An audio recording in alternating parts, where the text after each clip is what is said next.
அந்த காலகட்டத்துல பெண்கள் படிச்சு வேலைக்கு போக ஆரம்பிச்ச காலம் அப்படிங்கிறதுனால பெண்கள் அவங்க சந்திக்கக்கூடிய நபரோட நல்ல கேரக்டரை வச்சு காதல்ல விழற மாதிரி தான் பெரும்பாலான படங்கள்ல காட்டப்பட்டுச்சு. என்ன மனைவி ஏத்துக்க நீங்க தயாரா இருக்கீங்களா?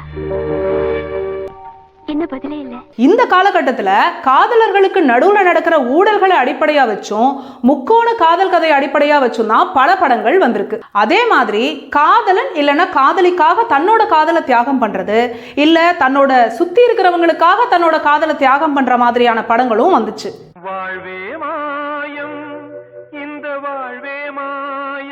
இந்த மாதிரியான படங்கள் தான் காதல் மேல மிகப்பெரிய ஒரு மரியாதையை மக்கள் மத்தியில ஏற்படுத்துச்சு. காதல் தன்னலம் பார்க்காது, காதல்ல எதிர்பார்ப்பு இருக்காது, இருக்கவும் கூடாதுங்கிறதையும் உணர்த்துச்சு. அந்த டைம்ல அதிகபட்சமா ஒரு பொண்ணை இம்ப்ரெஸ் பண்ணணும்னா ஒருத்தர் பண்ற ஒரே விஷயம் ஹச் டாக் மாதிரி ஃபாலோ பண்றது.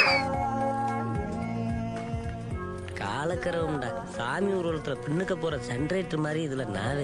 இந்த ஸ்டாக்கிங் தப்பு தான் அப்படின்னாலும் அந்த காலகட்டத்துல நிஜத்திலையும் சரி படத்துலயும் சரி ஒரு பொண்ணு கிட்ட நேரா போய் காதல் சொல்ற அளவுக்கு நிலைமை இருந்ததில்லை. ஒரு பொண்ணு கிட்ட காதலை சொல்லாமலேயே பல பேரோட காதல் செத்து போயிருக்கு.